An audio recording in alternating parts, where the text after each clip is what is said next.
Welcome to Networking RX, a podcast devoted to helping business professionals like you enhance your networking skills in order to become more proficient giving and receiving quality business referrals and improving the overall quality of your life and the lives of those around you.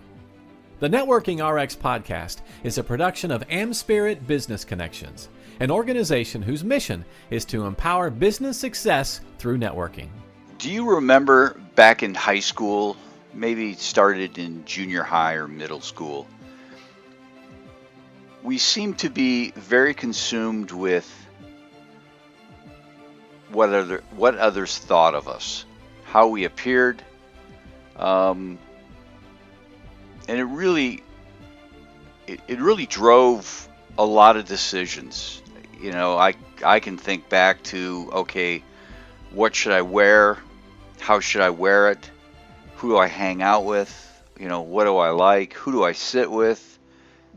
Just a whole lot of things. And, you know, it kind of ties into the whole peer pressure thing. You know, people made a lot of poor decisions as a result of that.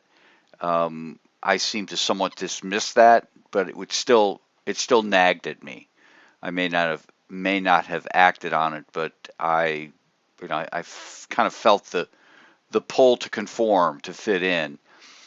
And to a degree, that's a kind of a natural sort of a human thing, is to want to conform to the people who are around us.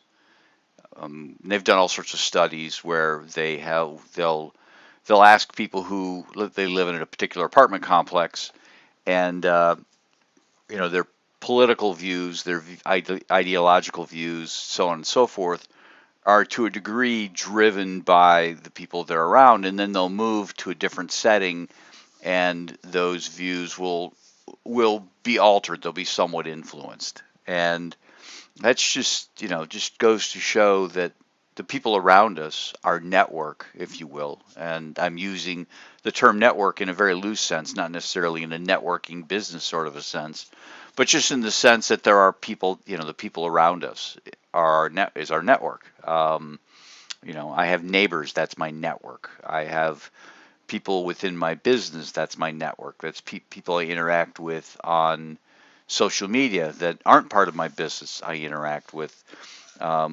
Family and friends, that's part of my network. And it all kind of drives how we operate. And the things that happened to us in high school, you know, we graduated high school, but those things sort of stuck with us. And, you know, even in college, there was kind of this, okay, I have a need to fit in. You know, I've got to buy these shoes, these pants, these coats. I've got to think this way. I've got to like this show. Oh, you don't like this show, why not? So we're constantly worried about what other people are thinking is really what boils down to it. And I don't know that we ever really graduate from that. I don't know that we ever stop caring about what other people think. And I know there are people out there who say, I don't care what other people think. And yeah, okay, I can appreciate that. I think on some level, there's a degree of caring about what people think. I mean, you have to, or otherwise you're going to be a lonely soul. You know, I certainly care what my kids think about me. I certainly care what my wife thinks about me. And I don't want to do anything to embarrass them, any of them, and hope that they don't do anything to embarrass me. And we'll have those conversations, you know, just, you know, I don't want to embarrass you, you know, don't embarrass me. And you know, for the most part, it's pretty easy to be lockstep with that. And, you know, again, I think we should be concerned about what people closest to us think. We should be concerned with people closest to us, you know, not just so much what they think, but how we, I'll alter myself for those reasons. I mean, my kids I'm a jokester, and I remember my son saying to me, geez, not everything needs to be a joke, Dad. Okay. uh, which was just a signal from him to say, hey, listen, it's kind of embarrassing. Okay, I can back that off a little bit, because it's you and I care about you. And it's the same thing within my business. And there are people within my business, and people have come to me and said, hey, don't like it when you do this, or we should change this. It might be something on the website even. And you want to kind of conform to what other people are thinking and saying because you care about those people and you serve those people. I think where we start to run into problems with this is when you start worrying about the people you don't even really know, who don't even necessarily know you. And the more you move along in life and sort of raise your stature, the more there's going to be more people out there that don't really know who you are, don't really know you. You might know them, but they don't really know you. And they're judging, they're forming an opinion about you based on maybe what they've heard, maybe upon who you're associated with. When I was in college, I played football, small college football, um, and was part of a fraternity that was largely made up of people who played football. And there was kind of there was a reputation there that preceded us, followed us, was part of, part of, it was part of what you bought into. And there were people who didn't become part of the fraternity for that reason. And then there were people who did for that reason. But then there were people out there that, you know, they, you know, they just attributed whatever was happening in that world, whatever was assigned to you because of that association, and really didn't get to know you.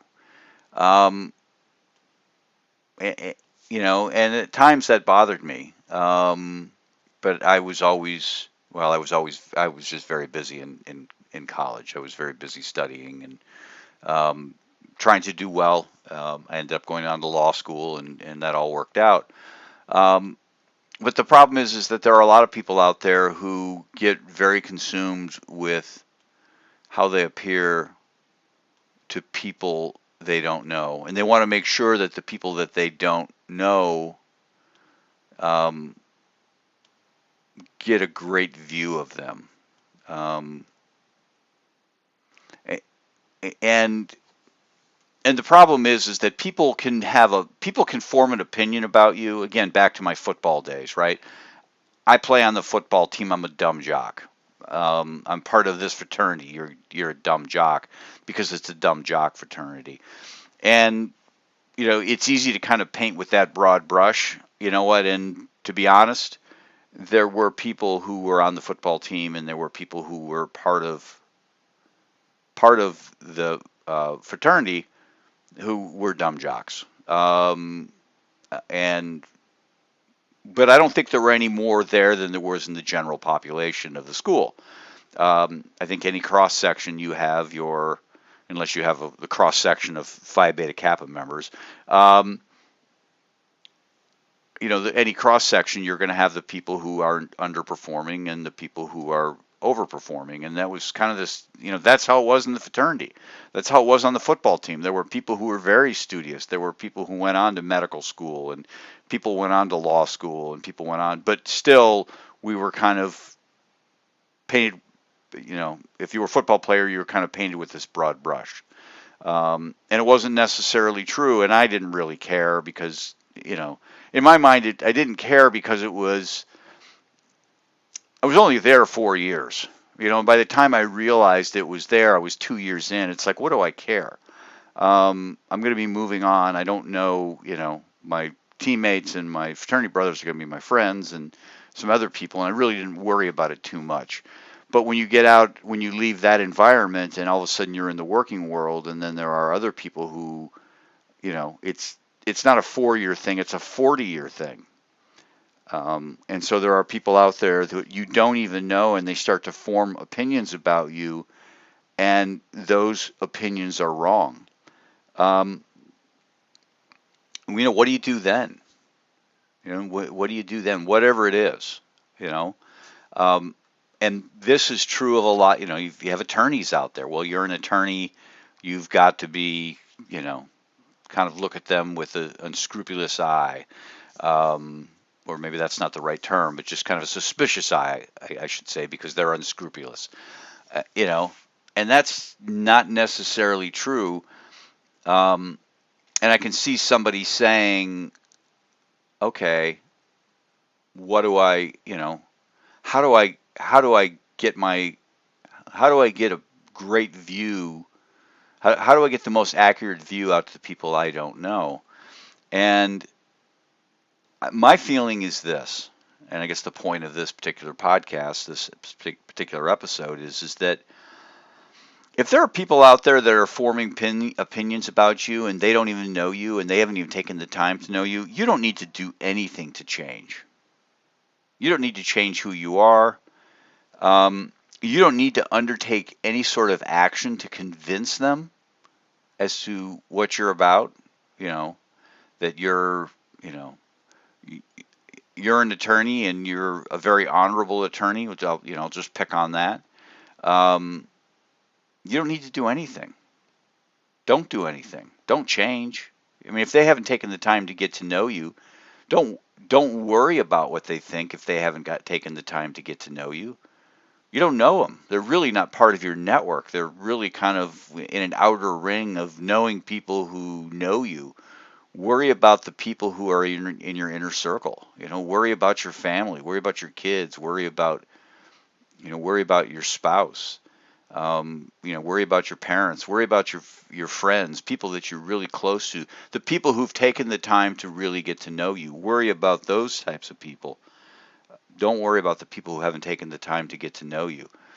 Don't let it bother you that the way people, someone might think something poorly of you. Something was said to me years ago, not so many years ago, it was on this podcast, and we were talking about this very thing. And my guest basically said, give people the permission to be wrong about you. And to me, that was very liberating because I was up to that point kind of consumed with, these are people that don't know me. I need to go out of my way to basically put my best foot forward. And it really was there was a lot of stress with that because everything is really just a soundbite. And their perception of you is maybe formulated on something other than a soundbite. People, their thoughts about you based on your associations, based upon what you do, based upon what they see posted on social media, based upon, what they might think. And, they have a lot of misinformation or potential misinformation or a lot of assumptions that are going into the opinion that they've formed about you. And in a 6-second soundbite or one little interaction, you're going to not have enough firepower to undo all of that. So don't worry about it. And so when I was basically told, just give them permission to be wrong about you, it was like, okay, that burden was gone for me. I didn't have to worry about it anymore. I'm going to worry about the people that are in my network that I truly associate with and truly interact with and trying to just be myself. I don't need to convince them of anything. I'm just going to be myself. And then they just let them form their opinion about it. And some are going to be, it's going to be a good opinion and some that's maybe not so favorable. And then I have the ability to adjust from there. But, I'm not going to worry about people that haven't taken the time to get to know me. So, the long and the short of this particular episode is don't get consumed trying to convince people that haven't taken the time to get to know you, that you don't even know. Don't take the time to change, to try and, be liked by people who haven't taken the time to get to know you. Because if they haven't taken the time to get to know you and they're not part of your world, it's not going to happen. So it doesn't really matter what you say. Just if people are out there and they've got an inaccurate view of you, just let them be wrong. Give them permission. Just move on. Unless you're running for political office and it really, really matters, and in a lot of cases it doesn't, just give them permission to be wrong about you, and just, be who you are, and double down on serving the people that you really know. Thanks for joining us on the Networking RX podcast. Please put what you've learned into action today and let us know if you have questions, comments, or ideas for future topics. You can email them to us at podcast@amspirit.com. That's AmSpirit.com. Finally, so you never miss an episode, be sure to subscribe to the Networking RX podcast through iTunes, Overcast, or however you receive your podcasts. Now get out and network with someone. The Networking RX podcast is the copyright production of AmSpirit Business Connection. All rights reserved.